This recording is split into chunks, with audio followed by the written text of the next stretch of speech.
Енді кез келген өнер тапқыш өзінің инновациялық жобасын қаржыландыра алады. Бұл Еуроодақтың Қазақстанның өңірлік дамуы атты бағдарламасы аясында мүмкін болмақ.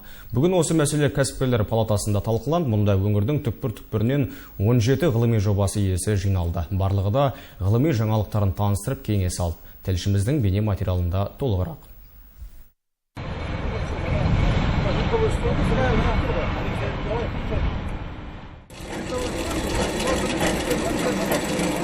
Облысымызда ғылыми жаңалық ашушы көп, алайда олардың барлығы да қаражат тапшылығынан жобаларын толық іске асыра алмай келген. Міне осындай ой өрісі кең, бірақ қолы қысқа өнертапқыштарға жаңа мүмкіндік туды. 200 миллионнан 800 миллионға дейін грант жеңіп алуларына болады. Қаражат ғылым қоры акционерлік қоғамы мен әлемдік банк есебінен қаралады. Қазір оған облыстан 17 үміткер бар. У нас есть проект по опреснению. Біз 17 жобаның ішінде ең қызықты деген 6 жобаны көріп отырмыз. Олардың арасында Каспий теңізін тұшыту технологиясы бар. Қазіргі қолданыстағы технологиядан әлдеқайда арзан. Тағы да Каспий теңізін салқындату бойынша жоба бар. Мұнай-газ саласы бойынша да жақсы жұмыс бар. Олар біздің көмегімізбен қаржы табатынына үміттенеміз.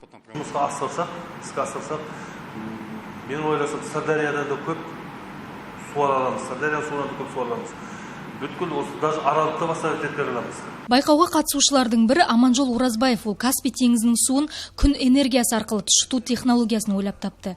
Егер оның жаңалығы қаржыланса, тек Маңғыстау облысын ғана емес, бүткіл Қазақстанды тұщы сумен қамтуға мүмкіндік бар. Қазақстанда ең су көп мол жер Маңғыстау. Біз тек қана судың алуын білмей отырмыз. Суды алып білсек, Маңғыстаудың күні ең Қазақстанда күні жылы облыста Маңғыстау облысы. Біздің Маңғыстауда бәрі жейде жемістен бәрі бітеді.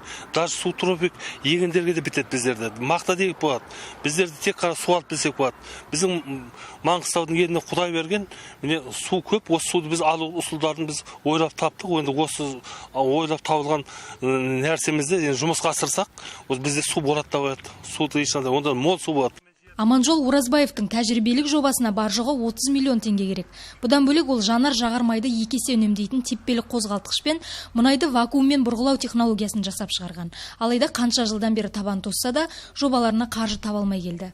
Айсар Айтман, Амангелді Тұрахмет, жаңалықтар.